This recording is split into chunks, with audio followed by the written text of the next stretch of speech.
Bienvenue dans ce nouveau live de la Fête de l'Aviation. La Fête de l'Aviation, cette année, le thème, l'aviation, nos héros. Et nos héros, ils ne portent pas toujours de cape, ils ne portent pas toujours de combinaison. Ils sont bien souvent des héros du quotidien. Et un héros du quotidien, j'en ai un aujourd'hui. Il s'appelle Jean-François Dereau. Bonjour Jean-François. Bonjour Jean-François. De Jean-François pour cette interview. Alors, tu es pilote d'hélicoptère au SAMU. Est-ce que d'abord tu peux nous présenter ton métier et tes missions au quotidien? Alors mon métier c'est bien sûr d'intervenir dans la situation d'urgence avec le vecteur héliporté. Ce métier comporte deux types de missions. Dans un premier temps, la mission dite primaire, où lorsque l'on est déclenché, on doit se rendre directement sur le lieu proche de la victime. Donc c'est un patient qui n'est pas hospitalisé par défaut, donc ça peut être un accident de la route, ça peut être un accident cardiaque, différentes pathologies. Et nous, on se doit d'emmener notre équipe médicale directement pour diagnostiquer la pathologie. Il existe ensuite un autre type de mission, qui est la mission dite secondaire, où cette fois, c'est du transfert entre hôpitaux, où un patient est déjà médicalisé, mais dont la pathologie évolue et donc la nécessité de le transporter sur un autre établissement qui a des compétences autres. Voilà. Alors, tu as un parcours un petit peu particulier puisque tu as eu une autre vie avant d'être pilote d'hélico. Tu as travaillé dans les télécoms et puis c'est une vocation qui t'est arrivée un petit peu tard, à l'âge de 27 ans. Est-ce que tu peux nous raconter très brièvement ce parcours? L'arrivée dans le monde de l'hélico s'est fait effectivement un petit peu plus tardivement, puisque mon premier cours de pilotage hélico s'est fait lors de mes 27 ans. Et j'ai obtenu différentes licences, pilote privé, ensuite pilote professionnel en 2004, début 2005. Et j'ai pu donc en faire un métier à temps plein à partir de 2007. Donc si on fait le calcul rapide, entre 98 et 2007, il m'a fallu 9 ans pour en faire un métier complètement, puisqu'effectivement, pendant cette période de formation, j'ai préservé mon emploi auprès des télécoms pour subvenir bien sûr aux besoins de tous les jours. Et sachant que le milieu hélico est un milieu parfois un petit peu réservé à une catégorie de personnes, souvent d'anciens militaires, puisqu'ils ont l'expérience et la formation, il n'est pas toujours évident pour un pilote civil déjà de se financer les formations et en plus et ensuite de pouvoir accéder à un poste. Donc j'ai eu la chance de tomber sur une société qui m'a fait confiance, qui m'a formé en tant qu'instructeur en 2007 et pour laquelle j'ai été embauché tout de suite. Et depuis, ça va faire quelques années maintenant, puisque nous sommes en 2022, que je suis pilote professionnel hélico. Et au cours de cette progression de pilote professionnel, j'ai eu la chance, à partir de 2012, de pouvoir accéder à un poste en pilote SAMU, donc pilote sanitaire, et initialement sur Avignon, ensuite sur Amiens, et je suis désormais sur Saint-Étienne. Alors, et puis évidemment aussi toute une famille qui a été bercée par l'aéronautique. Dans ton métier, il y a quand même deux choses. Il y a d'une part le pilotage et puis d'autre part se mettre au service des autres. Qu'est-ce qui est le plus réjouissant dans ce métier? J'ai envie de dire les deux. Tant qu'on a les deux, on a la vocation pour les deux aspects du métier. Il est vrai que quand j'ai commencé le pilotage hélico, j'avais dans un coin de ma tête, un coin de mon esprit, de dire que l'aboutissement, ce serait effectivement de mettre cette passion au service des autres. Et lorsque, en 2012, j'ai pu accéder à un poste de pilote SAMU, j'ai repensé à ce petit épisode que j'avais dans un coin de ma tête et je me suis dit, voilà, quelque part, je suis arrivé à cette chose ou on va pas parler d'ambition, mais de projet que j'avais quelque part. Et pour moi, c'est encore plus gratifiant de pouvoir mettre sa passion au service des autres.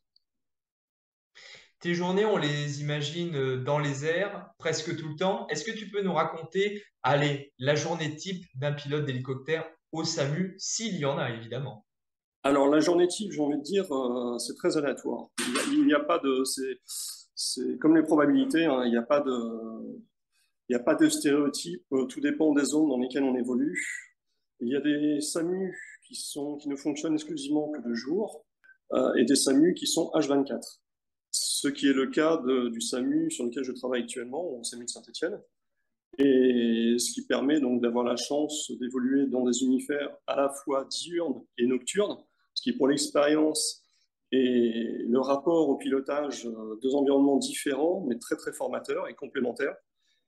Et donc la journée type, c'est d'être 12 heures par jour disponible dans un bureau pilote avec tous les moyens nécessaires au pilote pour apprécier la faisabilité de la mission, et notamment pour garantir la sécurité du vol, puisque nous sommes en rapport direct avec la régulation du SAMU, qui, lorsqu'elle a besoin de ce vecteur héliporté, nous sollicite et nous demande, si bien sûr, avant toute chose, si le vol peut se faire pour des raisons climatiques ou tout autre.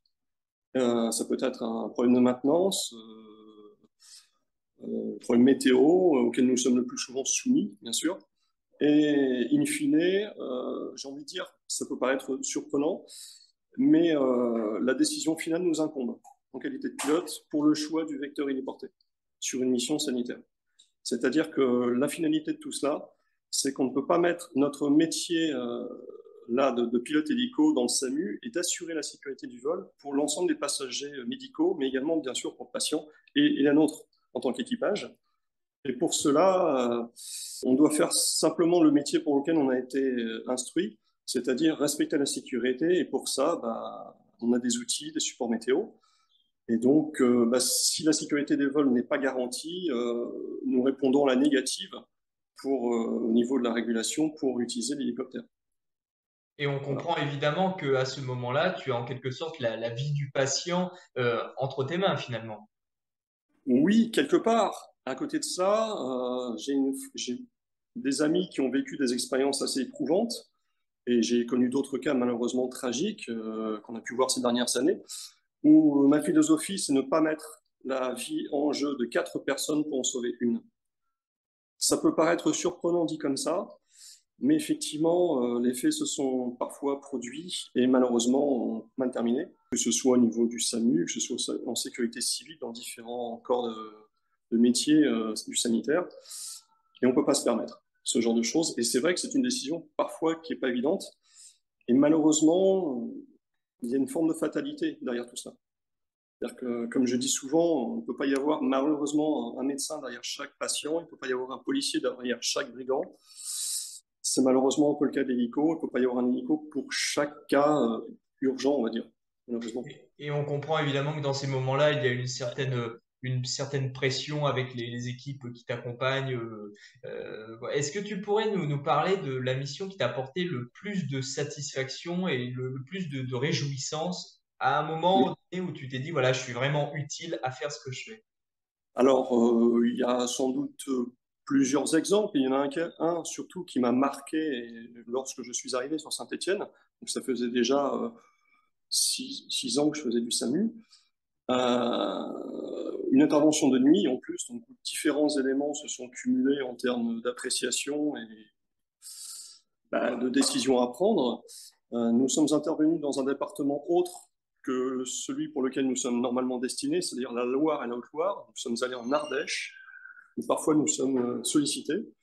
Et nous sommes allés sur un jeune qui avait été percuté par un taureau lors d'un jeu un petit peu, enfin je ne qualifierais pas le jeu, voilà. Et ce jeune de 19 ans a été percuté par les cornes du taureau et le diagnostic vital a été engagé très très rapidement. Et donc il nous a fallu aller directement sur place. Nous nous sommes posés. Le patient, donc le jeune de 19 ans, était particulièrement instable. Cependant, le médecin a pris la décision de partir, rejoindre l'hôpital de Saint-Étienne, parce qu'il fallait absolument qu'il soit pris en compte dans un établissement hospitalier performant. Ce à quoi, de nuit, rapidement, on lui a demandé, écoute, on a 25 minutes de vol. Au vu des possibilités que nous avons, à la fois logistiques et des différents lieux de poser sur le parcours, on peut te poser toutes les 5 minutes si besoin. Et donc, le fait est que nous avons décollé, et 2 minutes après, le jeune faisait un arrêt cardiaque dans l'hélico. Et 3 minutes après, nous étions posés donc, à l'hôpital d'Aubenas, pour lequel le médecin, tout de suite, l'équipe médicale et rester très, très professionnel. Donc, il y a eu vraiment un travail collectif et très professionnel à ce moment-là. J'ai pu assurer l'atterrissage rapide en sécurité. Le médecin, l'équipe médicale a pris tout de suite en charge sur la DZ, même pas dans l'hôpital, sur la DZ, le patient, l'ont trachéotomisé en urgence et l'ont sauvé. Et ça fait partie des moments forts. Voilà. Et positif, bien sûr, parce qu'il y en a d'autres, mais ça fait partie du métier aussi. Mais on se souvient évidemment que des moments positifs. Est-ce que tu aurais un message à donner aux plus jeunes qui nous écoutent? Ce sera ma dernière question. Euh, Ils sont beaucoup et c'est un Bah, métier que l'on voit passionnant, intéressant. Est-ce que tu pourrais leur donner un message juste avant qu'on se quitte?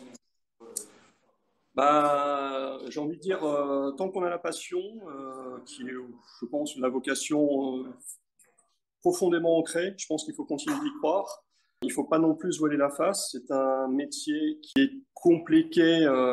Enfin, en ce qui concerne mon parcours civil, la complexité est en rapport avec l'aspect financier. Ce sont des informations très onéreuses. Donc aujourd'hui, avec les nouvelles réglementations, c'est encore plus compliqué. J'ai envie de dire que de toute façon, il faut toujours viser plus haut au maximum, hein, bien sûr. Ça demande un engagement personnel, ça demande, oui, du temps. Alors, il y a la filiale militaire qui permet justement à des jeunes qui sont sélectionnés de pouvoir avoir une formation d'excellence et de pouvoir ensuite rejoindre, bah, pourquoi pas, des métiers dans le civil ultérieurement. Mais moi, j'y ai cru. On a essayé de me dissuader, me disant qu'il n'y aurait pas de travail pour moi, que j'étais civil, que bon, on me laissait peu de chance, hein, d'avoir un métier dans ce domaine. Et j'y ai cru. Et bon, ça m'a pris 9 ans peut-être, parce que j'ai fait un choix de ne pas aller voir les banquiers. Donc j'y suis allé petit à petit. Il y en a qui ont peut-être été sans doute beaucoup plus vite que moi, parce qu'ils avaient d'autres possibilités. Mais j'y ai toujours cru. Et peut-être que mon passé familial dans l'aéronautique m'a aidé aussi. Ils m'ont soutenu. Et d'autres personnes. Je pense ça fait partie d'une passion, et pour avancer dans la vie, il faut une passion, quoi qu'il en soit. Et si en plus, bon, bah, vous pouvez en faire un métier, j'ai envie de dire, bah, allez-y. Mais il faut y croire, et il faut surtout, mais surtout, se donner les moyens.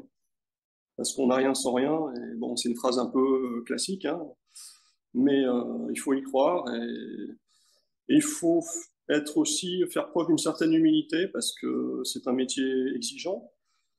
On n'a pas tous les mêmes capacités, on fonctionne à notre rythme. Mais il faut y croire. Je pense qu'il faut être une bonne personne, une belle personne, voilà, pour y arriver. Et surtout, bah, pourquoi pas le sanitaire à l'issue. Merci beaucoup, Jean-François. Y croire, ce sera le mot de la fin. La passion Exactement. et y croire. Très bien. Merci beaucoup. Merci beaucoup en tout cas.